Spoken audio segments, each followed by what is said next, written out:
শ্রীমদ্ ভগবদ গীতায় শ্রীধর স্বামীর সুবোধিনী টিকায় আমরা নবম অধ্যায় পর্যন্ত আগের দিন পড়েছি, রাজবিদ্যা রাজগুহ্য যোগ। আজকে আমরা অর্থাৎ গীতার 18টি অধ্যায়ের মধ্যে আমরা প্রায় অর্ধেক 9টি অধ্যায় পড়েছি। এরপর সামনে 9টি অধ্যায় আরো রয়েছে। না, হ্যাঁ তাই তো, হ্যাঁ 9টি অধ্যায় পড়েছি, আরো 9টি অধ্যায় আছে সামনে। তো আজকে দশম অধ্যায় যেটি শুরু হতে চলেছে। এই অধ্যায়টির নাম বিভূতি যোগ।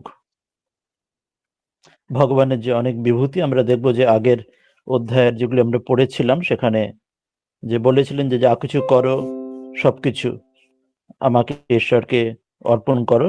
আগের নবম অধ্যায় 27 পড়েছিলাম, ইয়ৎ করো সিয়দস্নাস ইত্যাদি, যে যা কিছু করো, যা কিছু আহার করো, যা কিছু হোম দান তপস্যা করো, সবকিছু আমাকে অর্পণ করো। তো এই বোধটি যে সবকিছুতে যা কিছু দেখি সব সর্বম খলুইদম ব্রহ্ম, যা কিছু দেখছি শুনছি করছি সে ঈশ্বরই এক এক প্রকাশ, ঈশ্বরই বিভূতি, ঈশ্বরই ওই রূপে এসেছেন, রয়েছেন সর্বভূতে, যে আত্মদর্শন, ব্রহ্মদর্শন, ঈশ্বর দর্শন। এবং এই আগের অধ্যায়ের শেষ শ্লোকেও তাই বলা হয়েছিল যে আমাকেই তুমি একান্ত অনুগত চিত্ত হয়ে আমার ভক্তি পরায়ণ হয়ে পূজারত হও, আমাকে নমস্কার করো, মতপারা আমাতেই যুক্ত হয়ে আমাকে প্রাপ্ত হবে। অর্থাৎ যে যেখানে যা যে কর্ম করি না কেন, যে আশ্রমে যে বর্ণে যেখানে যা রয়েছি না কেন, যা কিছু সো কল্ড সেকুলার ওয়ার্ক, যে যা কাজ করছে না কেন, সবকিছু স্যাক্রেড হচ্ছে এইভাবে নিলে। এবং অন্যান্য দেব দেবী যা কিছু করছে সকলের মধ্যে সে ইষ্টকে দেখা, ভগবানকেই দেখা। যা কিছু অনন্ত রূপ দেখছি সেটা স্বয়ং ভগবানেরই এক একটি রূপ। হ্যাঁ বলুন। একটু ইন্টারাপ্ট করছি, একটা কথা বলবো? হ্যাঁ বলুন। বলছি আগের দিন তো 32 অব্দি হয়েছে, 33 আর 34 তো হয়নি মহারাজ ব্যাখ্যা। 33 34 আমার মনে হচ্ছে হয়েছিল, তাহলে খুব ছোট করে কি হয়েছিল, ঠিক আমার মনে হয়েছে। ঠিক আছে, আমি একটু অ্যারাবাক করে নিচ্ছি, ছোট্ট করে হলো। হ্যাঁ হ্যাঁ হ্যাঁ, ছোট করে তাহলে আমরা করে নেবো, তারপরেই আজকেটা আসবো। সেটাই প্রসঙ্গতে আমরা আসছিলাম, একটু করেও নেবো তাহলে। ঠিক, তাহলে আমরা ওই ওই বিষয় যেটা আমরা বলছিলাম, যে আগের অধ্যায়ের শেষ দিকে বলেছিলেন যে যা কিছুর সকলের মধ্যেই নিজ ইষ্টই সকল রূপে তিনি ধারণ করেছেন। এই বোধে তুমি এলে তখন তোমার আধ্যাত্মিক সাধনা সেটি হয়ে উঠবে। এবং সেটি দশম অধ্যায় বলবেন যে বিভূতি যোগে যে সকল কিছুর মধ্যে যে ঈশ্বর রয়েছেন সেটি তিনি অনেক উদাহরণ দিয়ে দেখাবেন, নানা আঙ্গিক থেকে দেখাবেন। তাহলে আজকে আমরা সেই দিকে চলে আসবো, দশম অধ্যায়ের আর নবম অধ্যায়ের শেষের দু একটি শ্লোকের অংশ এর একটি দেখে নেব। প্রথমে তাহলে আমরা গীতা ধ্যানের মঙ্গলাচরণ শ্লোকটি পড়ে নিই। ও বসুদেব সুতম দেবম কংসচাণূরমর্দনম দেবকী পরমানন্দম কৃষ্ণং বন্দে জগদ্গুরুম। আমরা এবার মূল শ্লোকে চলে আসি। তাহলে আমরা দশম অধ্যায়ের আসার আগে নবম অধ্যায়ের শেষের অংশটি আর একটিবার দেখে নিই, কি বলেছিলাম ওখানে, কি পড়া হয়েছিল।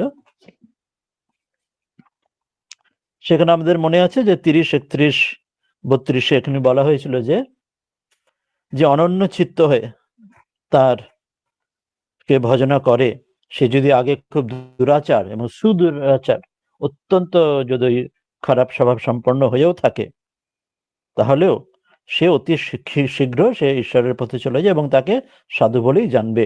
আমরা উদাহরণ দেখেছিলাম যে সত্য ঘটনা, পাহাড়ি বাবার ঘরে এক চোর এসেছিলেন গাজীপুরে, এবং তিনি পাহাড়ি বাবার সংস্পর্শে তিনি শেষে মহাত্মা হয়ে যান, এবং স্বামী বিবেকানন্দের সঙ্গে তার হিমালয় দেখাও হয়েছিল।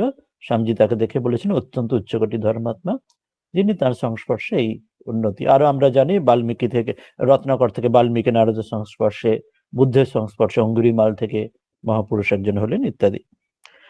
তো সেটি 31, 31 বলা হয়েছিল এবং 32 শেষ করা হয়েছিল যে স্থানে থাকুক না কেন, সমাজের সামাজিক কারণে পাপজনী বা উদাহরণ দিয়ে নানা রকম বলা হয়েছিল, স্ত্রী বৈশ্য শূদ্র, যেটি আমরা অর্থ আগের দিন নিয়েছিলাম, সকলেই কিন্তু সকলের জন্য ঈশ্বরের পথ, ঈশ্বরের দরজা সকলের জন্য উন্মুক্ত, সকলের জন্যই খোলা। কোনো সামাজিক বাধা নিষেধ কোথাও ঈশ্বরের পথে কোথাও বাধা সৃষ্টি করতে পারে না। সামাজিক যা কিছু সমস্যা হতে পারে জাগতিক, কিন্তু ঈশ্বরের পথ সকলের জন্য উন্মুক্ত। তো এটি 32 অব্দি বলেছিলাম, এবং 33-34 আমরা শেষ শ্লোকটি পড়ে নিয়েছিলাম। আজকে আরেকটি বার ওটার অংশ দেখে নিই। 33-এ বলেছিলেন যে পুণ্যশীল ব্রাহ্মণ और राजर्षि भक्तजनों की प्रशंसा एवं भगवत भजन के लिए आज्ञा। যে ব্রাহ্মণ এবং রাজর্ষির তার প্রশংসা করে ভগবানের ভজনের কথা বলেছিলেন। 33 নম্বর শ্লোকে কি না যেটা বলছিলেন যে শ্রী ভগবান উবাচ কিং পুনর্ব্রাহ্মণঃ পুণ্যা ভক্তা রাজর্ষয়স্তথা অনিত্যম অসুখম লোকম ইমম প্রাপ্য ভজস্ব মাম। অর্থাৎ কিম পুনঃ ব্রাহ্মণাः পুণ্যাः ভক্তাः রাজর্ষয়ः তথা অনিত্যম असुखम लोकम इमम प्राप्य भजस्व माम। পুনঃ আর মানে আরো ফির আর এর বিষয়, অর্থাৎ সেটা জোর দিচ্ছেন যে আর এটা বলারে কি আছে, কিম এটা কি আছে যে আগের গুলোতে যখন বললেন যে যে স্তরেই থাকুক না কেন, ওই যেটা উদাহরণ দিয়েছিলেন বিস্তারে আলোচনা করেছিলাম, স্ত্রী বৈশ্য শূদ্র পাপজন ইত্যাদি, যে সকলের জন্যই যখন উন্মুক্ত, সেখানে যারা পুণ্যশীল, যারা অলরেডি তাদের স্বীকৃতি অনুযায়ী এই জন্মে যারা অনেক সুবিধাজনক বা যেখানে উচ্চ সংস্কারে রয়েছেন অলরেডি গুণকর্ম অনুযায়ী, যেমন বলছেন ব্রাহ্মণ এবং রাজর্ষয়। রাজর্ষয় কারা?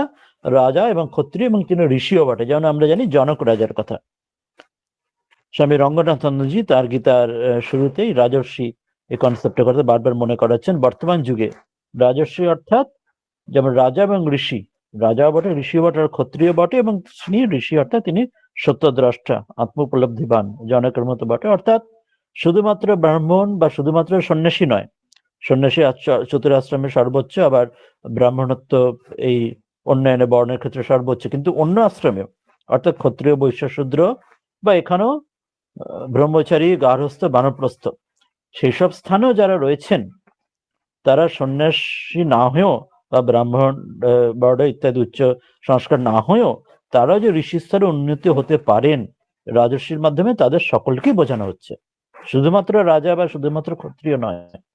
তো ওই জন্য বলছেন যে এটি সকলে, আমরা সকলেই সেটি আমরা পেতে পারি, সেই ভক্ত হতে পারি কিভাবে না, তার স্মরণ, ভগবানের স্মরণ নিয়ে, এবং তখন তাহলে এই অসুখম অনিত্যম যে লোক, যে সেখানে সুখ নেই, যেখানে অনিত্য যে জগৎ, ক্ষণভঙ্গুর জগৎ থেকে এই শরীর পেয়ে, যে শরীরের আয়ু 100 বছর শতায়ু নরহ, এর আগের এর পরের কিছুই যায় না, কদিনের শরীর পেয়েও, মনুষ্যজনী পেয়েও আমরা যেন তাকে ভজনা করে সে স্তরে যেন সে ব্রাহ্মণত্ব অর্থাৎ কোয়ালিটি অফ ব্রাহ্মণহুড যেটি সেটি বলা হচ্ছে, সেটি যেন আমরা পেতে পারি। এবং রাজস্বী যে স্থিতি, অর্থাৎ যে স্তরে থাকি কিনা কেন বর্ণ আশ্রম অনুযায়ী, সেখানে যেন ঋষিত্ব প্রাপ্তি করতে পারি। স্বামীজিও বলছেন যে everyone you have to be original or nothing, সকলকে ঋষি হতে হবে। আগে অনেক ঋষি ছিল, যে তোমাদেরও ঋষি হয়ে উঠতে হবে, অর্থাৎ সত্যদ্রষ্টা মন্ত্রদ্রষ্টা, তোমাদের আত্মজ্ঞানী হতে হবে।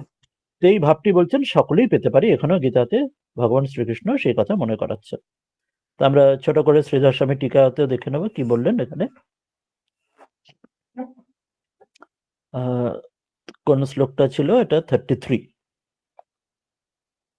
33-তে বলেছিলেন যে যদা এবং তদা, যদা এবং তদা অর্থাৎ মানে এর আগের শ্লোকের কথা, ওই যে স্ত্রী বৈশ্য শূদ্র পাপজন ইত্যাদি তারা যখন তাকে ঈশ্বরকে লাভ করতে পারে, তাহলে সৎকুলে যে অলরেডি তার অনেক সুবিধাজনক জায়গায় রয়েছে, যে উচ্চ সংস্কার নিয়ে, উন্নত গুণকর্ম নিয়ে এই জন্মে এই জনিতে রয়েছে, উপস্থিত রয়েছে, সদাচার হচ্ছে যার সদাচার নিয়ে যারা অলরেডি রয়েছে এই বর্তমান জন্মে, এবং মদ ভক্তাহা আমার যার ভক্তজন যারা, তারা পরাঙ্গতি জানতি, যে তারাও পরাঙ্গতি জানবে, যেতেই পারবে। অর্থাৎ বলছেন যে ক্লাসের লাস্ট বেঞ্চার যারা, তারাও যদি ভালো তারা যে পাস করে যায়, পরীক্ষা ফেল না করে, তাহলে ফার্স্ট বেঞ্চার যারা আছে অর্থাৎ যারা ভালো ছিল তারা তো পাস করবেই, বরং তারা ডিস্টিংশন লেটার স্টার নিয়ে পাস করবে, এটার বলার কি আছে? লাস্ট বেঞ্চে যদি পাস করে, ফার্স্ট বেঞ্চের জন্য তো আরো সহজ, সে বরং আরো সে অনায়াসে করবে, সেটাই মনে করাচ্ছেন। ইতি কিং বক্তব্যম ইতি আহ, যে এ বিষয়ে বলার আর কি আছে, তো হবেই, এটা তো নিশ্চিত। তো সেটি বললেন কিং পুনর্ব্রাহ্মণা পুণ্যা ভক্তা রাজর্ষয়স্তথা অনিত্যম অসুখম লোকম ইমাম প্রাপ্য রজস্ব মাম। বলছেন পুণ্য, পুণ্য মানে সুকৃতি না, পুণ্য অর্থাৎ যার পুণ্য করেছেন অর্থাৎ সুকৃতি করেছেন পূর্ব জন্মে, সুকৃতির দ্বারা। এখানে সুকৃতি না ব্রাহ্মণ করে বলছেন যে ব্রাহ্মণ অর্থাৎ এখানে আমরা মনে রাখতে হবে সেই অর্থটা আমরা নিচ্ছি যে ব্রাহ্মণত্বের কোয়ালিটি।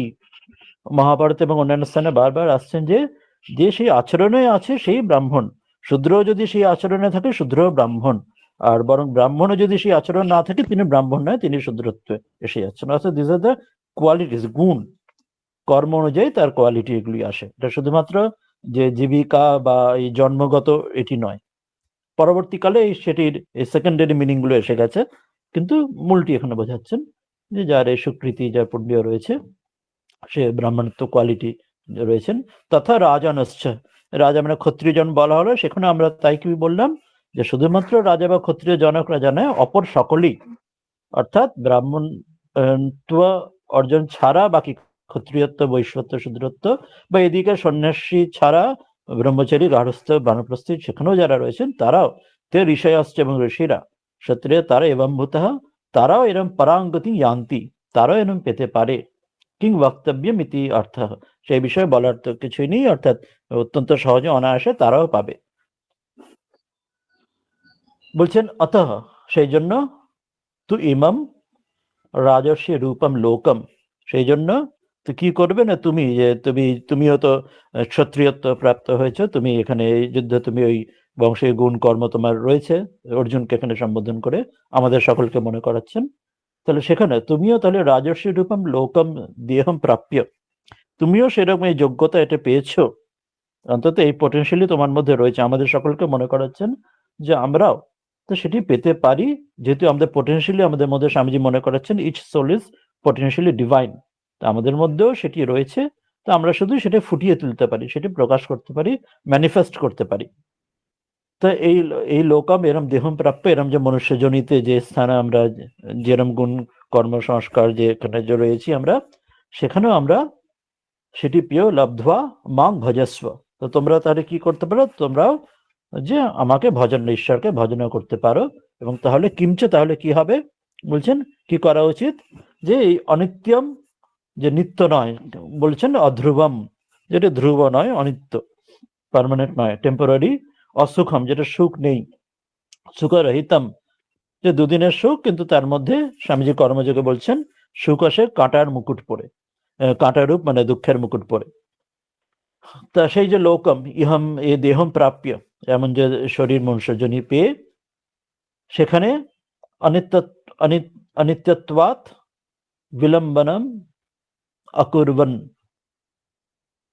সুখত্বাচ্চ সুখার্থ উদ্যমম হিত্বা মাম এব ভজস্ব ইত্যর্থঃ।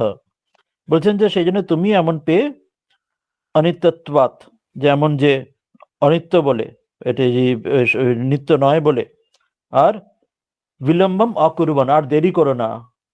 ঠাকুর বলছেন যে ওরে তোরা কে কবে আসবি রে আয়, আর নিরঞ্জন মহারাজকে বলছেন যে তুই কবে তাকে লাভ করবি সেই ভেবে, যে আমার যে ঘুম হয় না বা আমার যে কষ্ট হয়, যে কবে তুই তাকে পাবি, দিন যে বয়ে গেল।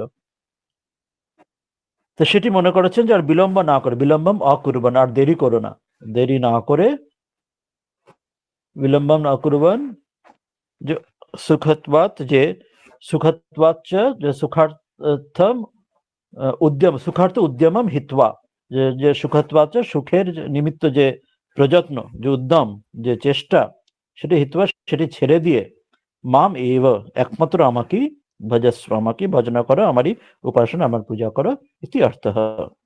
সেটি মনে করেছেন যে অন্য সকলেও অনন্য চিত্তে তাকে ভজন করলে, যে যে স্তরে আমরা থাকি না কেন, আমরা তার ভগবানের কৃপা অনন্য চিত্ত হয়ে তাকেই পেতে পারি। এবং সেটি এবার ধাপে ধাপে বলবেন, যেটা আগের শ্লোকগুলোতে বলেছিলেন যে যা কিছু করো আমাকে অর্পণ করো, সেটি শেষ শ্লোক, শেষ এই অধ্যায়ের শেষ অন্তিম শ্লোকে বলবেন যে একমাত্র আমাকেই ভজনা ইত্যাদি আমাকে মনে রাখো।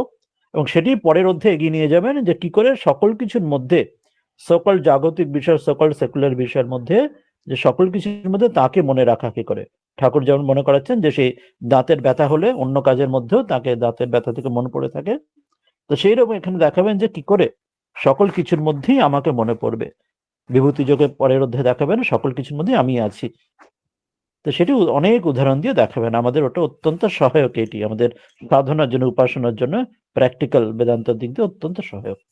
तो ये अध्याय शेष श्लोके बोले दिले जो अर्जुन को अपने शरण होने के लिए कहकर अंग सहित शरणागति के स्वरूप का निरूपण কি অঙ্গ, বিভিন্ন শরণাগতি নানা অঙ্গ, সেগুলি বিস্তার পরের অধ্যায় করবেন। এই শ্লোকে বলে দিলেন শেষ শ্লোকটিতে, মন্মনা ভব মদ্ভক্ত মদিয়াজি মং নমস্কুরু মামে বৈশ্যসি উক্ত্যৈবম আত্মানং মৎপরায়ণঃ।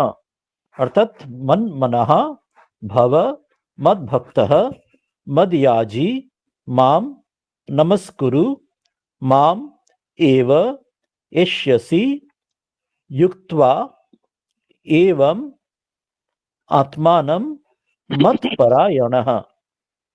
কি বলেন? মন মনহা, যে আমাতে একমাত্র মন থাকবে, ভব এমন হও, মদ ভক্ত আমার ভক্ত হও, মদ ইয়াজি আমারই পূজন করো, মাম আমাকে নমস্কুরু মাম আমাকে প্রণাম করো, এবং এইভাবে আত্মানম যে আমার আত্মাকে আমার মধ্যে যুক্তয়া আমার মধ্যে এইভাবে যুক্ত হয়ে, মত পরায়ণ আমারই পরায়ণ হয়ে, তুমি মাম আমাকেই এব এষ্যসি আমাকে তুমি পাবে। তো এটি শ্রীধর স্বামী এখানে বলে দিলেন যে ভজন প্রকারম দর্শয়ন, নানা রকম ভজনের প্রকার, যে সবকিছুর মধ্যে কিভাবে তাকে সাধনা করব সেটি উপসংহারতি, এইভাবে এই অধ্যায়ের উপসংহার করছেন, শেষ করছেন। মন্মনা ভব মদ্ভক্ত মদিয়াজি মাং নমস্কুরু মামে বৈশ্যসি যুক্তৈবম আত্মানং মৎপরায়ণঃ। বলছেন ময়্যেব মনয়স্য সহ মন্মনা ত্বং ভব, যে আমার ময়্যেব মনয়স্য যার মন একমাত্র আমাতেই, ঈশ্বরে একমাত্র যার অনুগত যিনি চিত্ত, যে সে হচ্ছে মন্মনঃ ত্বং ভব, তুমিও সেই রকম হও, সেরকম মনমনা তুমি সেই রকম হও। তথা আর কি না মদ ভক্ত, মদ ভক্ত মানে মদ সেবক ভব, আমার সেবক হও, আমারে তুমি সেবা করো। মদ ইয়াজি মানে মদ যজনশীল ভব, আমার পূজা করো। মদ ইয়াজি অর্থাৎ আমারই তুমি পূজা করো, এমন তুমি স্বভাব, এমন হও তুমি। আর মাম এব চ নমস্কুরু আমাকে তুমি নমস্কার করো, ঈশ্বরকে একমাত্র। তো এবম এভিহি, অর্থাৎ আমরা যেমন সাধারণ যে যেমন মানুষকে যখন নমস্কার করি একে অপরকে হাত জোর করে বা পায়ে প্রণাম করে বড়দের, যা কিছু ভাব এটাই হচ্ছে তার মধ্যে যিনি নারায়ণ রয়েছেন, সেই পঞ্চভূতের বিকার সেই মানুষটির মধ্যে আমরা তাকে নমস্কার করছি, অর্থাৎ এই প্রণাম তার পায়ে গিয়ে পৌঁছচ্ছে। অর্থাৎ আমরা সেই বিশিষ্ট সেই ব্যক্তি বা তার পদ দেখে বা তার কোনো বিশিষ্টতা তার গুণ দেখে তাকে করছি না, সবসময় এই বক্তৃ রাখা দরকার তার মধ্যে যে নারায়ণ আছেন। সে বলা হয় যে আকাশাৎ পতিতম তোয়ম সাগরম প্রতি গচ্ছতি সর্বদেব নমস্কারম বিষ্ণু পাদ গচ্ছতি। আকাশ থেকে যে জল পড়ে সে যেখান দিয়ে সে যাক না কেন, জল নালা নদী, সেটা সবার শেষে সাগরে গিয়ে পৌঁছায়। সেই রকম সকল দেবতার যাক যে প্রণাম বিষ্ণু নারায়ণ ভগবান ঈশ্বরের পরমাত্মাতেই পৌঁছায়। তো জন্য নমস্কার প্রণাম যেটা আমরা যে নানা দেব দেবী বড়দের বা একে অপরকে নমস্কার যা কিছু করি, ভাব এটাই যে তার হৃদয়ে যে নারায়ণ আছেন, সেই নমস্কার প্রণামটি তাকে আমরা করছি।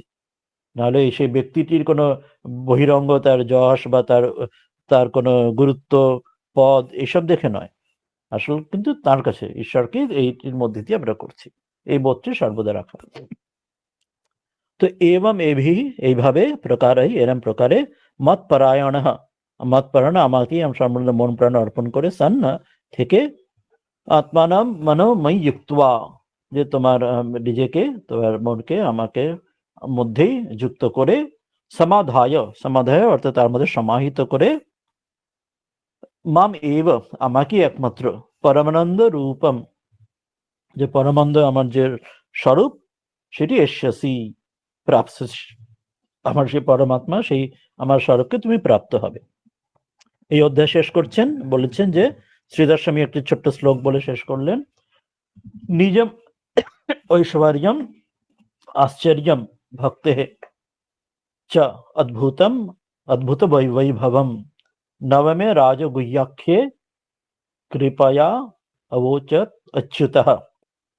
বলছেন নিজম ঐশ্বর্যম, নিজের যে ঐশ্বর্য, ঈশ্বরের যে ঐশ্বর্য সেগুলি কি আশ্চর্য, আশ্চর্য অদ্ভুত যেতে ঐশ্বর্য, ভক্তে তার ভক্তকে তিনি সেটা জানাচ্ছেন সেটি। আর সে ভক্তির যে অদ্ভুত বৈভব, তার ভক্তির যে অদ্ভুত যে বৈভব ঐশ্বর্য সেটি তিনি জানাচ্ছেন এই নবম অধ্যায়। যে অধ্যায়টার নাম কি? রাজগুহ্যাখ্যে, রাজবিদ্যা রাজগুহ্য যোগ, এই নামের যে নবম অধ্যায়। কৃপা করে তিনি অবচা তিনি জানালেন কে না অচ্যুত যে परमानंद যে শ্রীকৃষ্ণ তিনি ভগবান, তিনি জানাচ্ছেন तो इस प्रकार अच्युत भगवान ने आश्चर्यमय अपने ऐश्वर्य का तथा भक्ति के अद्भुत प्रभाव का राजगुह्य नामक 9वें अध्याय में कृपा पूर्वक वर्णन किया।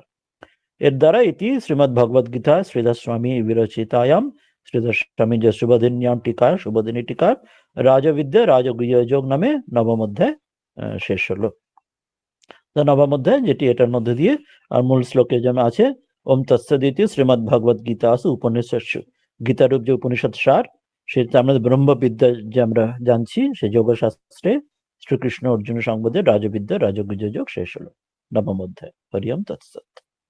আমরা এবার দশম অধ্যায়ের আজকে শুরু করে নিচ্ছি। ওম শ্রী পরমাত্মা নমঃ অথ দশম অধ্যায়। দশম অধ্যায়ের নাম কি আমরা বলেছি? বিভূতি যোগ। বিভূতি যোগ কেন? যেগুলো আগের অধ্যায়ে যে বলেছিলেন যে সকল কিছুর মধ্যে আমাকেই দেখো, আমাকে পূজা করো, আমাকেই তুমি মনে রাখো, তো সেটাই তিনি প্র্যাকটিক্যালি দেখাবেন অসংখ্য উদাহরণের মাধ্যমে, যে যেদিকে তুমি তাকাবে সবকিছুর মধ্যে তুমি চাইলে তাকে ঈশ্বরকে তুমি দেখতে পারো। যাহা যাহা দৃষ্টি পড়ে তাহা তাহা কৃষ্ণ স্ফুরে, নিজ নিজ ইষ্টকে তুমি সেখানে যে দেখতে পারো, সেটি তিনি অসংখ্য উদাহরণের দিক দিয়ে আমাদের সাধনের সহায়ক এই অধ্যায়টি অত্যন্ত প্র্যাকটিক্যাল দিক দিয়ে কিন্তু আমরা সেটি দেখাবেন।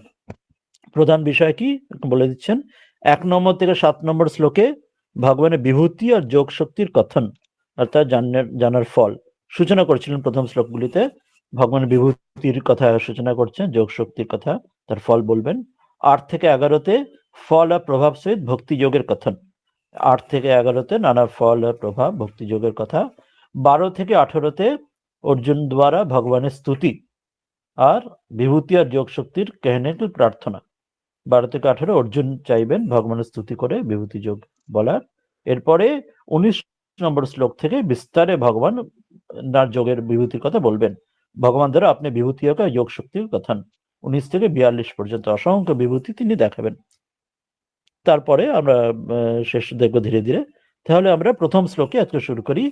বলছেন যে भगवान की पुनः श्रेष्ठ उपदेश प्रदान करने की प्रतिज्ञा एवं उसे सुनने के लिए अर्जुन से अनुरोध। ভগবান নিজেই এখন বলছেন, সূচনা করছেন অধ্যায়টি। অনেক অধ্যায় আমরা দেখেছি যে অর্জুন প্রশ্ন করছেন, ভগবান উত্তর দিচ্ছেন। তো এই অধ্যায়ের সূচনায় কিন্তু ভগবান কৃপা পরবশ হয়ে আমাদের জন্য নিজেই যেচে, না চাইলে যারে পাওয়া যায়, যে ত্যাগিলে আসে কাছে, যে সেই তিনি নিজে যেচে, না চাইতেই না প্রশ্ন করতেই নিজে যেচে তাকে আরো সহজ সুলভ করে দিচ্ছেন আমাদের জন্য। তিনি নিজেই শ্রেষ্ঠ উপদেশ বিষয়ে তিনি প্রতিজ্ঞা করছেন, শ্রেষ্ঠ উপদেশ প্রদান করने की प्रतिज्ञा করছেন, নিজেই বলছেন বলবে, এবং অর্জুনকে শুননে কে লিয়ে অর্জুন সে অনুরোধ করছেন। অর্জুনকে তিনি জানে ভগবান কাতর হয়ে বলছেন, ওরে তোরা কে কোথায় আছিস, রায় তোর কবে, যেমন সেই ঠাকুরের কথা সেই রকমই নিজে যেচে অর্জুনকে বলছেন তুমি দয়া করে এটি শোনো, বা ভালো করে শোনো, তোমার কল্যাণের জন্য আমি নিজে থেকে যেতে বলছেন। যেন তিনি যেন হাটে নিজে যেচে এসে তিনি এসে ভগবানের নাম, যেমন চৈতন্য নিত্যানন্দ ভগবানের নাম করে বেড়াতেন, তো সেই রকম তিনি যেচে যেন তার নাম আর তার বিভূতি শুনিয়ে বেড়াচ্ছেন আমাদের। আমরা না চাইলেও তিনি বারবার এসে আমাদের জন্য দিয়ে যাচ্ছেন অহেতুক কৃপা সিন্ধু হয়ে। তাহলে আমরা সূচনা করি দশম অধ্যায় বিভূতি যোগ, তার বিভূতির প্রথম শ্লোক থেকে। শ্রী ভগবান উবাচ ভূয় এব মহাবাহো শৃণু মে পরমং বচঃ यत्तेहं प्रियमाणाय वक्ष्यामि हितकाम्यया। বললেন ভূয়ঃ এব মহাবাহো শৃণু মে পরমং वचः यत् ते अहं प्रियमाणाय वक्ष्यामि हितकाम्यया। শ্রী ভগবান বলে, ভগবান কি বলছেন না, মহাবাহ, হে মহাবাহ, অর্জুনকে বলছেন, সম্বোধন করছেন। ভূয় আবার, এব মে আর একবার তুমি আমার এই পরমম, এই যে পরম যে রহস্য প্রভাবযুক্ত এই বচঃ এই বচনকে, শ্রেণু, তুমি আবার শোনো, আমি আবার তোমাকে বলছি। নিজে থেকেই যেচে বলে দিচ্ছে যে আমি আবার তোমাকে বলছি বিস্তারে, তুমি নিজেই আবার শোনো।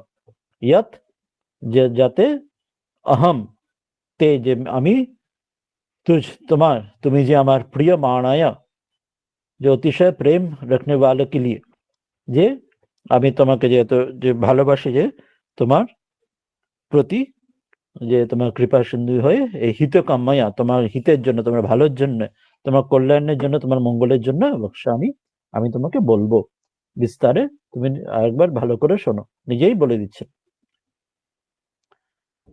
তা সেটি তিনি দশম অধ্যায়ে শ্রীধর স্বামী শুরু করছেন। আবার ঠিক যেমন নবম অধ্যায় তিনি একটা শ্লোকের দিয়ে শেষ করেছিলেন, দশম অধ্যায়ের সূচনা শ্রীধর স্বামী নিজেই একটি শ্লোক দিয়ে শুরু করছেন। শ্লোকটিতে কি বলছেন না, উক্তঃ সংক্ষেপতঃ পূর্বম সপ্তমাদো বিভূতয়ঃ দশমে তা বিতন্যন্তে সর্বত্রেশ্বর দৃষ্টয়ে।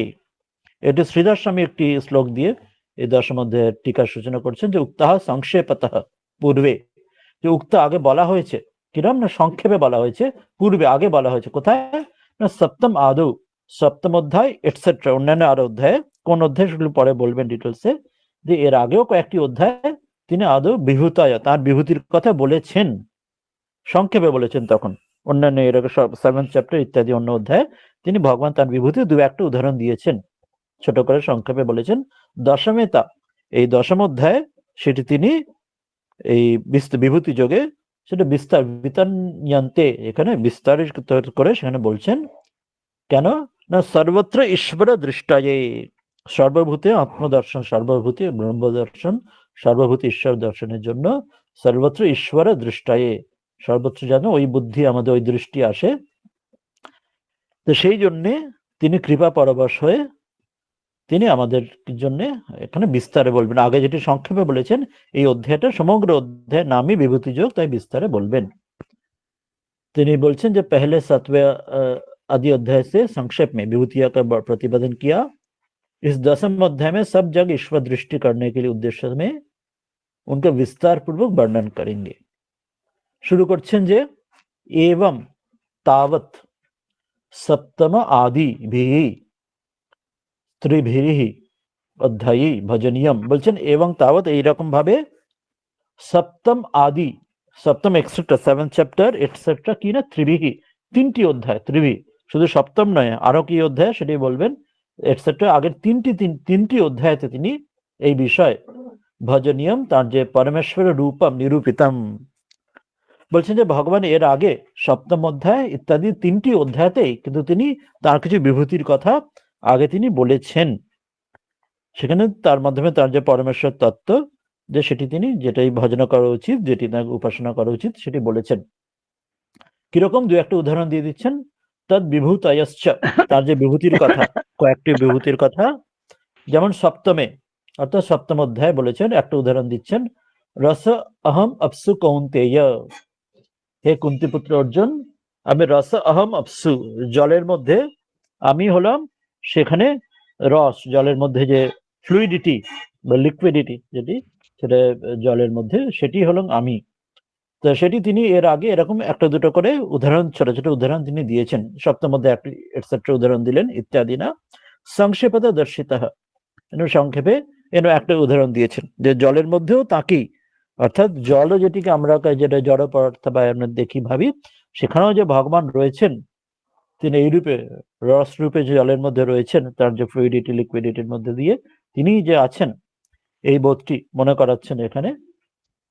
অষ্টমে চ, সেরকম ভাবে আমরা আগে পড়েছি অষ্টম অধ্যায় 8th চ্যাপ্টারে একটা উদাহরণ দিয়ে দিচ্ছেন, কিং তদ্ব্রহ্ম কিম অধ্যাত্মম, সেখানেও এরম ভাবে প্রশ্ন উঠেছিল যে কিম অধ্যাত্ম, কিম অধ্যাত্মম, কিম ব্রহ্ম, সেখানে এরম এসেছিল যে অধিযজ্ঞ অহম এব অত্র ইত্যাদি করে সেখানে বলেছিলেন অষ্টম অধ্যায় ইত্যাদি না।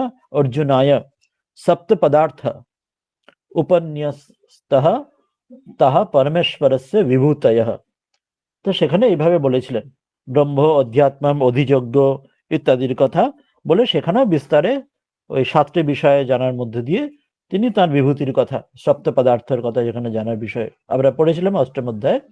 তো সেখানেও এইভাবে সংক্ষেপে তার বিভূতির কথা তিনি বলে দিয়েছিলেন। পরমেশ্বরস্য বিভূতায় এব সাধিভূত সাধিদৈবম ইতি উক্তত্বাৎ। যে অধিভূত, অধিদৈব, অধিযজ্ঞ ইত্যাদি আমরা পড়েছি। 7টি প্রশ্ন করেছিলেন অর্জুন, আর সেই বিষয়ে বিস্তারে তিনি জানিয়েছিলেন। তো সেখানেও কিছু কিছু আমরা বিভূতি শুনেছি, পেয়েছি। আরো বলছেন আর কোথায় আমরা বিভূতি সংক্ষেপে পেয়েছি, দু একটা উদাহরণ। নবমে 9th চ্যাপ্টারও পেয়েছি, যেটা আগের অধ্যায় যেটি পড়ে এলাম এক্ষুনি। সেখানে কি ছিল আমরা মনে রাখবো, অহং ক্রতুর অহং যজ্ঞ, সেখানে এরম দু একটি শ্লোক এসেছিল, আমি ক্রতু আমি যজ্ঞ ইত্যাদি না তদ বিভূতয় দর্শিতাহ। আগের রাজবিদ্যা রাজগুহ্য যোগেও সেই নবম অধ্যায়ত অহং ক্রতু অহং যজ্ঞ, আমি ক্রতু আমি যজ্ঞ ইত্যাদি করে সেখানেও বিভূতির কথা সংক্ষেপে বলা হয়েছিল। তাহলে আগে 3টি অধ্যায় 7, 8, 9 সংক্ষেপে একটা দুটো বিভূতির উদাহরণ এখানে দিয়ে দিয়েছেন। এবার ইদানিং, এবার এখন তা এব বিভূতি, তার যে বিভূতির কথা এবারে বিস্তার করে এখন বলবেন। এই পুরো চ্যাপ্টারটাই, অধ্যায়টাই বিভূতি নিয়ে বিস্তার করে প্রপঞ্চৈষ্যন, বিভূতিটা বিস্তার করে তিনি বলবেন।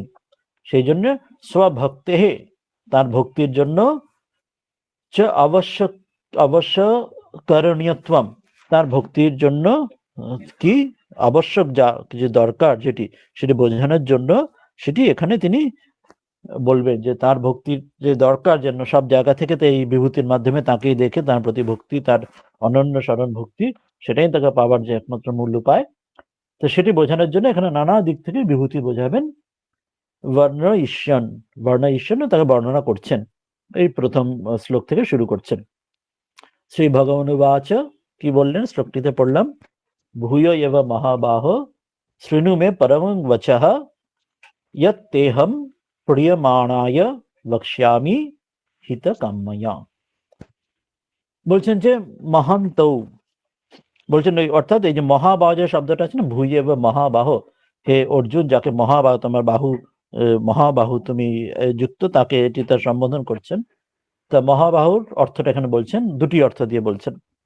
মহান্ত যুদ্ধাদি স্বধর্ম অনুষ্ঠানে, একটা মহাবাহু অর্থ দিচ্ছেন যে তিনি যুদ্ধে অর্জুন সব্যসাচী ছিলেন, দুই হাতে অস্ত্র চালাতে পারতেন, এবং তিনি ক্ষত্রিয় রূপে যুদ্ধ রূপ যে স্বধর্ম তিনি অনুষ্ঠান করছেন, সেখান থেকে তিনি সেই যোগ্য, যে সেটার যে যোগ্যতার পরিচয়, মহাবাহু তিনি অস্ত্র ধারণ করে তিনি যুদ্ধ করতে পারেন, সেই যে যোগ্যতা, সেটা মহাবাহু একটিতে দেখাচ্ছেন। ক্ষত্রিয়ত্ব তার যে যোগ্যতা, তার যুদ্ধে, সেই বিষয়টি তিনি এখানে মহাবাহু শব্দ দিয়ে দেখাচ্ছেন, সেটি একটা অর্থ। সেটা স্পেসিফিক্যালি ক্ষত্রিয়ের জন্য, সেখানে অর্জুনের জন্য বোঝাচ্ছেন। এবার জেনারেলি সকলের জন্য, আমাদের সকলের জন্য, যেন আমরা আগের অধ্যায়ে তো দেখেছি, তিনি বলেছিলেন যে যখন ওই রাজর্ষি অর্থটা যখন দেখলাম, যে শুধুমাত্র অর্জুনকে নয়, আমাদের সকলকে বোঝাচ্ছেন, সকলের জন্য সেটি কনসেপ্ট দরকার। তাহলে আমাদের সকলের জন্য মহাবাহু অর্থটা কি হবে, অর্থাৎ বাকি আমাদের জন্য, প্রত্যেক মানুষের জন্য, সেই অর্থটা বলে দিচ্ছেন। কি অর্থ না, মহৎ পরিচর্যায়াম বা কুশলৌ বাহু যস্য স মহাবাহ, অর্থাৎ যে মহতের পরিচর্যায়, যে বাহু কুশল, যার বাহুদয় যার আছে, যার সেইরূপ তিনি মহাবাহু। অর্থাৎ দু অর্থে নিলাম, একটা হচ্ছে ক্ষত্রিয়, টিপিক্যালি ফর অর্জুন ক্ষত্রিয় রূপে যুদ্ধ করছেন বলে মহাবাহু, তার অত্যন্ত কঠিন বাহু, দু হাতে অস্ত্র চালাতে পারেন, বাহুতে অস্ত্র ধরে বা তিনি প্রতিপক্ষকে পরাজিত করতে পারেন, অত্যন্ত শক্তিশালী, সেই অর্থে মহাবাহু অর্জুনের স্পেসিফিক বললেন। আর সকলের জন্য মহাবাহু, আপনারা আমার সকলের জন্য আর একটা উদাহরণ কি নিচ্ছেন, সেটি হচ্ছেন মহৎ পরিচর্যায়াম বা কুশলৌ বাহু যস্য, সেটা মহতের পরিচর্যায় যে বাহু কুশল হয়ে উঠেছে। ঠাকুর মনে করেছেন কথা মতো যে উত্তম সেবা, মধ্যম সেবক, অধম সেবক, উত্তম শিষ্য, মধ্যম শিষ্য, অধম শিষ্য। তো সেই হচ্ছে অর্থাৎ যিনি গুরু, বা তিনি যা শিবজ্ঞানী জীব সেবা, তিনি যার যেখানে যে যার সেবা করছেন, প্রত্যেকের নিজ নিজ স্থিতি অনুযায়ী, পরিস্থিতি অনুযায়ী জীবনে, তো সেখানে সেই পরিচর্যার মধ্যে দিয়ে যে কুশল হয়ে উঠেছে, যার বাহু, তাতে বাহু শুধু বাহু মানে হাত নয়, অর্থাৎ সবকিছু, সেই ব্যক্তিটি তার সমগ্র, তার অবয়ব এবং তার সমগ্র মানসিকতা, সে যার যোগ্য উত্তম শিষ্য, উত্তম সেবক যে হয়ে উঠতে পেরেছে শিবজ্ঞানের জীব সেবায়, সে যেন এখন তার পরিণতির রূপ সফলতা, সেই যোগ্যতা লাভ করছে, ঈশ্বর লাভের সফলতা লাভ করছে। মহৎ পরিচর্যাম, তো এক তো মহতের পরিচর্যা, গুরুর সেবা বা ঈশ্বরের সেবা বলতে পারি, আর অন্য দিক দিয়েও সকলের মধ্যে সে মহৎ আছেন, আমরা আগেই বললাম সেই আগের শ্লোকে যে যখন নমস্কার বা প্রণাম করা হয় মানে সে ব্যক্তি বা সে পদ বা সেটি দেখে নয়, বাইরের সে কোন কোয়ালিফিকেশন বা সেসব দেখে নয়, তার হৃদয়ে নারায়ণ আছেন বলে সেই নারায়ণকে আমরা প্রণাম জানাচ্ছি। তো এখানে যে পরিচর্যা করছি মানে যারই করুক না কেন, সে গুরু হোক বা অন্যান্য শিবজ্ঞানী জীবসেবা, ডাক্তার, নার্স, পেশেন্ট, বা সে স্কুল কলেজের টিচার, বাবা মা, গৃহবধূ, তার স্বামী, সন্তান, পুত্র, যেখানে যা কিছু পরিচর্যা করি না কেন তার মধ্যেই ঈশ্বর আছেন জেনে। অর্থাৎ সেখানে সাধারণ যে পরিচর্যা যে যেখানে করছে কেন, কাজের লোক হোক, সেখানেও যে কোনো ফিল্ডে আমরা আছি না কেন, আমাদের পরিচর্যাটা মহৎ কি হবে মনের ওপর। মানে আমি কার করছি স্পেসিফিক্যালি শুধু সেটা বড় কথা নয়, অর্থাৎ আমি যে করছি যেখানেই করছি না কেন ভেতরে সে মহৎ রয়েছেন, তার ভেতরে তেমন সুপ্ত রূপে সেই মহৎ মানে সেই ঈশ্বরই রয়েছেন। আমার এই পূজা সেই ঈশ্বরের পায়ে পৌঁছচ্ছেন। সে বাইরের যেখানে আমি করি না কেন, স্কুল কলেজ টিচার, গৃহবধূ, ডাক্তার, ইঞ্জিনিয়ার, যাই করি না কেন, তো সেটা পরিচর্যা মহতের। তাহলে ধরুন কাজটিও মহৎ হচ্ছে, মানুষটিও মহৎ হচ্ছে। এই যে অ্যাটিচিউড, এটাই এনলাইটেন্ড সিটিজেনশিপের অ্যাটিচিউড। রঙ্গনাথনজি এটি বারবার বলতেন যে এটি আমাদের আজকের দিনে আমাদের সমাজকে, দেশকে, জগতে এগিয়ে নিয়ে যাওয়ার জন্য কাজটি ছোট বড় নয়, তোমার অ্যাটিচিউডটি বড়। স্বামীজি কর্মযোগ মনে করেছেন it's soul is potentially divine এবং everybody is great in his own place. প্রত্যেকে নিজ নিজ কর্মে শ্রেষ্ঠতা অর্পণ করতে পারে এইভাবে যে আমি মহতের পরিচর্যা করছি। আমার যে ঠিক যেমন সেই যে রামচন্দ্রের যখন সেতু নির্মাণ হচ্ছে, একটি কাঠবেড়ালি, সে সামান্য একটি বালুর দানা এনে সে সেখানে কাঠবেড়ালি সেই সেতু নির্মাণে সাহায্য করছে। অর্থাৎ এই যে তার কনসেপ্ট, এই যে ভাব, মনের যে এই ভাবটি, এই ভাবটি বড়, এটি তাকে বৃহৎ, তাকে মহৎ করে তোলে। সে নিজে মহৎ হয়ে যায়, তার কাজটিও মহৎ হয়ে যায়। কোয়ান্টিটিটা তো খুব সামান্য, একটা বালির দানা নিয়ে ওই সেতু তৈরি করে, কিন্তু কোয়ালিটিটা তো সে তো মহৎ হয়ে যায় এবং সেই ব্যক্তিও তাতে মহৎ হয়ে যায়। সেই জন্য মহৎ পরিচর্যাম এই অর্থে বলছেন এটা সকলের জন্য আমাদের প্রযোজ্য। তাহলে আমরা মহাবাহু হয়ে যাই। নট নেসেসারি ফিজিক্যালি বিশাল স্ট্রেংথ লাগতে হবে সেটা নয়, কিন্তু স্পিরিচুয়ালি আমি যখন আমার কর্মটি যেটা সেবাটির মধ্যে দিয়ে আমি মহৎ হতে পারি, যদি এই বোধে আমি দৃষ্টিতে আমি দেখতে পারি আমার যে যেখানে যা কর্ম করছে না কেন সেটি, তাহলে কুশল বাহু ইয়স্য, তবে আমরা বাহু কুশল এটা একটা আমরা সিনোনিম মানে ওই অর্থে, সিম্বলিক অর্থে আমরা এটা বলছেন। যস্য স মহাবাহু, সে মহাবাহু। এই জন্য এটি আমাদের সকলকে মনে করাচ্ছেন, এটি ভগবান যে তুমিও মহাবাহু হতে পারো, সে পোটেনশিয়াল তোমার মধ্যে আছে। এবং শোনো, তোমাকে আবার মনে করাচ্ছি, ভূয় ইয়বহ, আবার তোমাকে, পুনরপি, আবার, মে বচস শ্রেণু, তুমি আবার শোনো। যে তোমাকে যে বলেছি যে সকলের মধ্যে আমাকে পূজা করো, আমাকে যা কিছু করবে আমাকে অর্পণ করো, সেটা কি করে করবে? আমি নিজে থেকে যেচে তোমাকে, তোমাকে ভালোবাসি বলে তোমাকে যেচে, তুমি না চাইতেই, তুমি না জানতেই আমি তোমাকে অহেতুক কৃপা সিন্ধু হয়ে বলছি। কথম ভূতম, কিভাবে না, পরমম পরমার্থ নিষ্ঠম, যে পরম, যে পরমার্থ ঈশ্বর নিষ্ঠ, যিনি মদ বচন অমৃত, অমৃতেন এব, বলছেন যে আমার যে বচন সেটি অমৃত স্বরূপ। যেমন কথামৃত বলে, তব কথামৃতম, ঈশ্বরের বচন সেটি অমৃত। গীতাও সেটাই, তাই গীতাও সেই অমৃত। আর গীতা আমরা বলেছি, গীতা হচ্ছে মা অম্বা, গীতাকে ধ্যানে বলা হচ্ছে মা। মা যেমন মায়ের স্তন্য সুধা যেমন স্তন্যপানে সন্তানকে যেমন বড় করে ওঠে, সেটিও সন্তানের জন্য অমৃত স্বরূপ। তো সেখানেও তাই বলছেন, আমার এই যে অমৃত, মদ বচন অমৃত এনে, আমার বচনরূপ অমৃতের দ্বারা প্রীতিম প্রাপ্নুবতে, তুমি সেই তাতে প্রসন্নতা পাবে, সেটি তোমাকে অমৃত দান করবে, তোমাকে অমর করে তুলবে। আমরা সেই কাহিনী জানি, পুরাণের কাহিনী, যখন মহাদেব তিনি ওই সমুদ্র মন্থন হলো, তো কালকুট বিষ উৎপন্ন হলো, তো কেউ জগৎ পুরো তাতে বিনষ্ট হতে যাচ্ছে, তিনি স্বয়ং, তিনি জগতে উদ্ধারের জন্য স্বয়ং সে বিষ পান করে নীলকণ্ঠ হয়ে গেলেন এবং তিনি জগৎকে উদ্ধার করলেন। তো সেখানে কাহিনী পুরাণে আছে যে সেটি এই বিষ পানের পর তখন তার নিজের, তখন যেন প্রাণ জীবন সংশয় হচ্ছে, তখন মহামায়া স্বয়ং তিনি সেই শিবকে, মহামায়াকে তাকে সন্তান রূপে গ্রহণ করে তাকে নিজের স্তন্যপান করে শিবকে তিনি, অর্থাৎ তার নিজের অমৃত পান করিয়ে তিনি শিবকে তিনি যেন জীবন দান করছেন। পুরাণে এমন কাহিনী এতে রয়েছে। অর্থাৎ সেখানেও তাই রয়েছে, মহাদেব যখন তিনি কালকুট সেবন করছেন জগৎ উদ্ধারের জন্য, তাতে তিনি স্বয়ং জগৎ উদ্ধার হয়েছে, তিনিও বিনষ্ট হচ্ছেন না, কার কৃপায়? মহামায়া তাকে নিজ স্তন্যপান দ্বারা, অমৃত সেবন দ্বারা তিনি তাকে যেন জীবন দান যেন করছেন। তো এটি হচ্ছে বোধ হচ্ছে। অর্থাৎ আমরা যদি ওই মহৎ পরিচর্যাম যদি আমরা শিবজ্ঞানী জীবসা রূপে যদি আমরা নিজে জীবনপাত করি, তাহলে স্বয়ং ভগবান তিনি তো অমৃত বচন যেখানে বলছেন, এখানে সেই অমৃত বচনের দ্বারা তিনি আমাদের যে আমাদের অমরত্ব প্রদান করবেন, সেই প্রীতি প্রাপ্তিবন্তে সেটার জন্য সেই প্রীতির প্রসন্নতার অনুভব করিয়ে তে তুভ্যম তোমাকে তোমার হিত কাম্যায়া, তোমার হিত আমি কামনা করি বলে, হিত ইচ্ছায়া তোমার হিত, তোমার মঙ্গল, তোমার কল্যাণ ইচ্ছা করি বলে, যদ অহং বক্ষ্যামি সেই জন্য আমি তখনই তোমাকে সেই বিষয়ে বলবো, সেই বিষয়ে তোমাকে বলতে যাচ্ছি। এই শ্লোকের প্রথম শ্লোকে বললেন এই কথা। দ্বিতীয় শ্লোকে এই বিষয়টি এক ধাপ আরো এগিয়ে নিয়ে যাবেন, বলবেন যে উক্তস্য অপি পুনর্বচনে দুর্জ্ঞত্বম হেতুমাহ।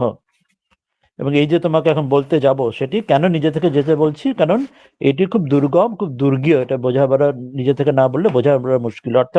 অর্থাৎ বলছেন সেই জন্য তুমি এখানে প্রশ্ন করনি। আমরা তো কেউ কিছু যদি প্রশ্ন করতে চাই, একটা ভেগ একটা আইডিয়া, ঠিক বা ভুল একটা কনসেপ্ট অন্তত আইডিয়া থাকলে তবে সেই বিষয়ে প্রশ্ন করব। যেটা সম্বন্ধে আমাদের কিছুই জানি না, জিরো নলেজ, তো সেটা সম্বন্ধে আমাদের ইচ্ছাও জ্ঞানের আমরা জানি না কি প্রশ্ন করতে হয় বা সেটা ওরকম কিছু জানার আছে কিনা। যেটা সম্বন্ধে আমরা একটা আভাস জানি, আভাসটা ঠিক ভুল যাই হতে পারে, তো সেই অনুযায়ী তখন সেই বিষয়ে প্রশ্ন করি। কিন্তু এই বিভূতির বিষয়ে তো আমরা কিচ্ছু জানি না, সেই জন্য আমরা প্রশ্নই করতে পারছি না, এটা এত দুর্গীয় বলে। সেই জন্য ভগবান যেচে তিনি নিজেই বলে দিচ্ছেন। আমরা যেহেতু একদমই অজ্ঞান, তিনি আমাদের প্রশ্ন অপেক্ষাই করছেন না, কারণ জানেন যে আমরা প্রশ্ন করার জায়গাতেই নেই। কারণ আমরা প্রশ্ন করব কি, আমরা এই বিষয়ে কিচ্ছুই জানি না, একদম অজ্ঞ। সেই জন্য উক্তস্য অপি যে পুনর্বচনে এই বিষয়ে কেন আবার তিনি নিজে থেকে তিনি বলে দিচ্ছেন, কেন এই দুর্জ্ঞত্ব, এই বিষয় অত্যন্ত দুর্জ্ঞেয়, অত্যন্ত বোঝা মুশকিল এই বিষয়, হেতুম আহ সেই জন্য বলছেন।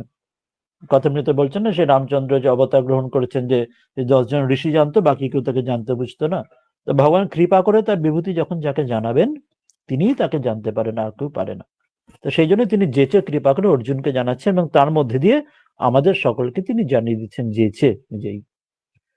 তো সেই বিষয়টা তিনি বলছেন 2 নম্বর শ্লোকে, তার এই সূচিত করছেন যে কেন তোমাকে নিজে বিস্তারে বলার প্রশ্ন উঠছে। বলছেন योग शब्दवाच्य अपने प्रभाव का वर्णन करके उसके जानने का फल बतलाना।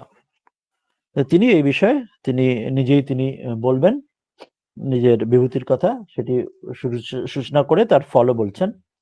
নামে বিধুসুর গণাঃ প্রভবগ্ন মহর্ষয়ঃ অহমাদির হি দেবানাম মহর্ষিণাং চ সর্বশঃ।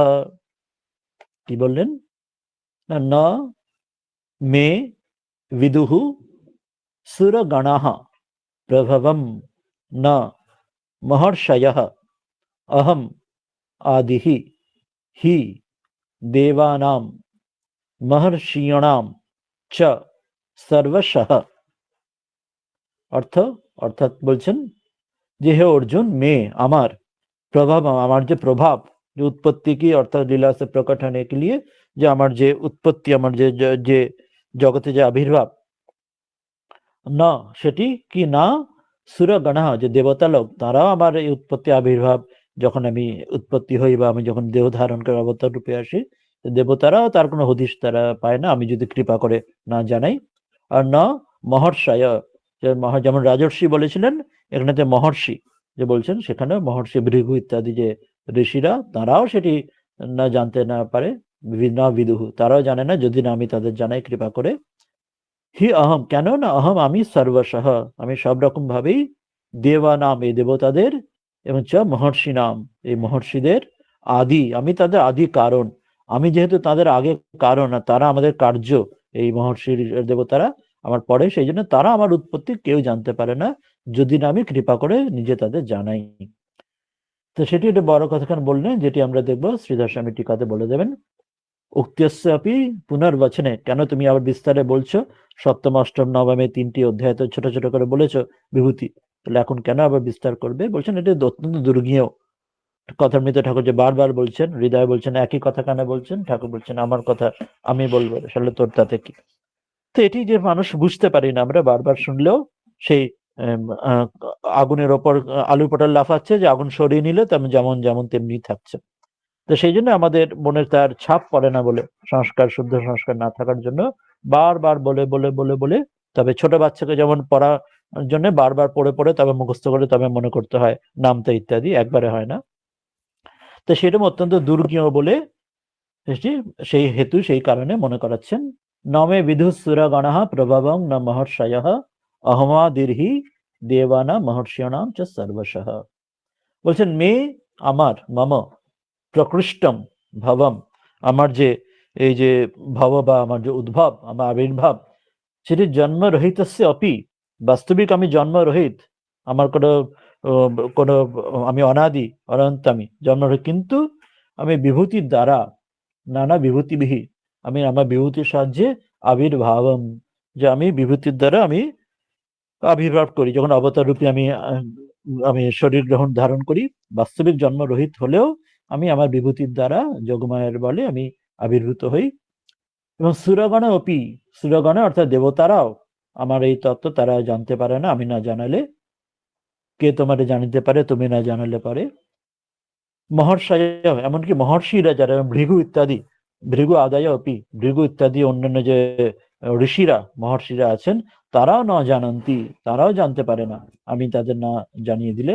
তত্র হেতু, কেন না, তারা তো এত বড় মানুষ, তারা এই ঋষি দেবতারা সাধারণ মানুষের চেয়ে তো অনেক উচ্চ স্তরে, তারাও কেন জানতে পারে না, সেটি কারণ বলে দিচ্ছেন।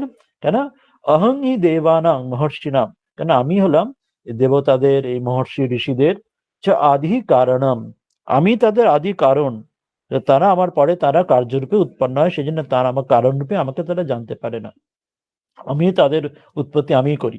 সেই জন্য সর্বশ সর্বপ্রকারে সর্বপ্রকারই উৎপাদকত্বেন, যে তাদের সকল প্রকারের তাদের উৎপন্ন হওয়ার, তাদের এই ঋষিদের দেবতাদের সকল কিছু উৎপন্ন হওয়ার জন্য, আসার জন্য, তাদের বুদ্ধিয়াদি প্রবর্তকত্বেন চ, তাদের বুদ্ধিবৃত্তি আদি, যে বুদ্ধির দ্বারা মানুষ বিচার করে, বোঝে, মনে রাখে, বুঝতে পারে, সে বুদ্ধিবৃত্তি সবকিছুর আমি তাদের দিই, আমি প্রবর্তক তাদের, আমি সেটা বুদ্ধিবৃত্তি দান করি, আমিও তাদের উৎপন্ন করি। সেজন্য তারা আমার আদি কারণ, আমাকে কি করে জানবে, তাহলে তো আমার পরে আসছে। সেজন্য আমি অনুগ্রহ করে যদি জানাই তবে জানতে পারে। অতঃ মদ অনুগ্রহম, আমার অনুগ্রহ বিনা, আমি অনুগ্রহ ছাড়া, আমার কৃপা ছাড়া, মাং কে অপি, আমাকে কেউ কেউ মাত্র না জানন্তি ইতি অর্থঃ, আমার কৃপা, আমার অনুগ্রহ ছাড়া কেউ আমাকে কখনোই জানতে পারে না, কারণ আমি তাদের জানার বুদ্ধি, তাদের জানার, যারা উৎপন্ন, যাদের সবকিছু আমি দান করলে তবে আমার কৃপাতেই তারা জানতে পারে। সেই জন্য এটা অত্যন্ত দুর্গেয়। সেই জন্য তুমি প্রশ্ন না করতে, তুমি তো বুঝতেই পারবে না, জানতেও পারবে না, যে প্রশ্নটা উঠতেও পারে, এটা জানারও আছে সেটাও জানবে না। সেই জন্য আমি যেচে তোমাকে জানিয়ে দিচ্ছি, এবং তার দ্বারা আমাদের সকলকে তিনি জানাচ্ছেন। এরপরে 3 নম্বর শ্লোকে আসবো, বা অথবা কেউ যদি প্রশ্ন করার থাকে প্রশ্নতে চলে আসতে পারি, কেউ যদি প্রশ্ন করার থাকে চলে আসবো, নাহলে 3 নম্বর শ্লোকটা দেখবো। 3 নম্বর শ্লোকে বলছেন যে এবং ভূত আত্মজ্ঞানে ফলম আহ, বলছেন যে এইরকম যে আত্মজ্ঞান, এই যে আত্মজ্ঞানের কথা বললেন, যে স্বরূপের জ্ঞানের, তার যে ফল, তার যে ফল বর্ণনা করছেন 3 নম্বর শ্লোকে। বলছেন যে यो मामजमनादिञ्च वेत्ति लोकमहेश्वरम् असम्मूढ समर्थ्येषु सर्वपापैः प्रमुच्यते। बोले यह माम अजम अनादिम च वेत्ति लोक महेश्वरम असम्मूढ़ः सह मर्त्येषु सर्वपापैः प्रमुच्यते। বলছেন ইহ, যে মাম আমাকে, মুচকা আমাকে, এমন যে অজম অর্থাৎ আমার জন্মহীন, বাস্তবে জন্মরহিত, এবং অনাদিম, যে অনাদি, যার কোনো আদি নেই। এটার নিচে কিছু বলছেন, পয়েন্ট আমরা দেখিনি। অনাদি উসকো कहते हैं कि जो आदि रहित होवे और सबका कारण होवे। অনাদি মানতে যে সকলের কোনো আদি রহিত, বলছেন কোনো তার সূচনা নেই, এবং তার সকলের কারণ তিনি হচ্ছেন। এবং যে অজম, তার জন্মরহিত, চ লোক মহেশ্বরম, সমগ্র লোকের মহান যে ঈশ্বর, ব্যক্তি এইরূপ যিনি তত্ত্বে আমাকে জানতে পারেন, সাহ সেই যে ব্যক্তি, মর্তেষু সমগ্র মনুষ্যের মধ্যে, অসম্মূঢ় তিনি কোনো মূঢ়তা তার থাকে না, তিনি জ্ঞানবান, ঠিক ঠিক জ্ঞানী হন, এবং তিনি সর্ব পাপই সকল পাপ থেকে, প্রমুচ্যতে সকল পাপ থেকে মুক্ত হয়ে যান। এর তার ফল বলছেন যে কেউ যদি আমাকে আমার স্বরূপ জানতে পারে, আমি জন্মরহিত, অনাদি, আমি ঈশ্বরের, জগতের ঈশ্বর, তাহলে তার সকল মূঢ়তা, তার মোহ সব ঘুচে যায়, এবং তিনি সকল পাপ থেকে তিনি মুক্ত হয়ে যান। অর্থাৎ তাকে জানার ফল বলে দিলেন। এবং ভূত আত্মজ্ঞানে ফলমাহ, তো আত্মজ্ঞান হলে, তাকে জানলে, আত্মজ্ঞান ঈশ্বর জ্ঞান ব্রহ্মজ্ঞান, তার ফল বলে দিচ্ছেন। ইয়ো মাম অজমাম অজ মনাদিম চ বেত্তি লোক মহেশ্বরম অসম্মূঢ় সমর্থ্যেষু সর্ব পাপহি প্রমুচ্যতে। সর্ব কারণত্বাৎ এব, বলছেন যে সকলের কারণ তিনি, তিনি আদি কারণ, সকলের কারণ তিনি।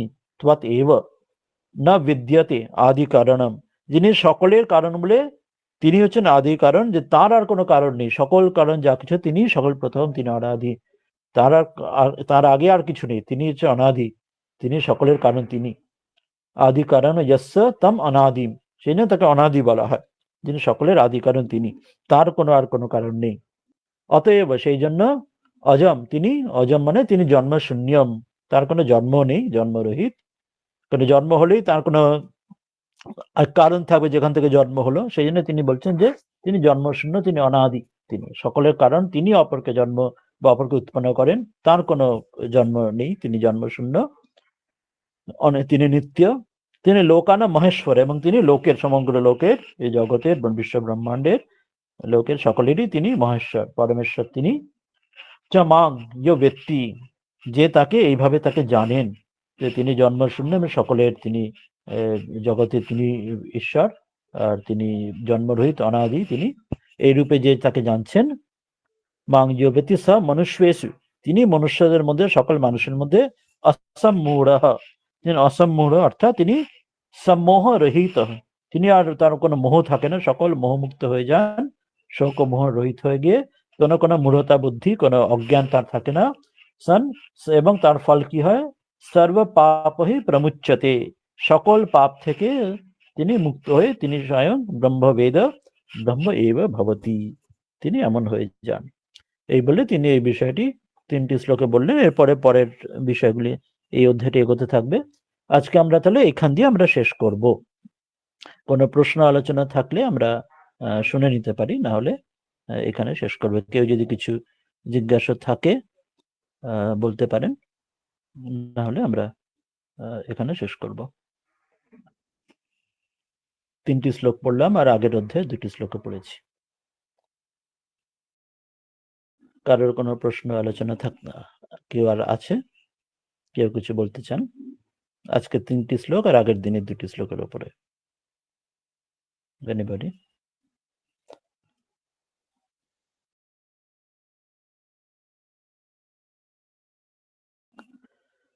তাহলে আজকে আর কোনো প্রশ্ন বোধহয় আর কারোর কিছু নেই। আমরা 3টি শ্লোক পড়লাম আজকে 10ম অধ্যায়ের বিভূতি যোগের প্রথম 3টি, আর 9ম অধ্যায়ের আগের দিনে পড়েছিলাম শেষ শ্লোক 2টি, আজকে 2টি আরেকবার পড়ে নিলাম, 33-34, আর এই অধ্যায়ে 3টি শ্লোক পড়লাম। পরের দিন এখান থেকে শুরু হবে 4 নম্বর শ্লোক থেকে 10ম অধ্যায়ের, এবং এক এক করে বিভূতির বিস্তারে আমাদের এক এক করে আর আসবে। তাহলে আর কোনো প্রশ্ন না থাকলে আমরা এই গীতা ধ্যানেরই এই শেষ শ্লোকটি দিয়ে, আরেকটি যে শ্লোক দিয়ে আমরা শেষ করব, যদি আর কারো প্রশ্ন না থাকে।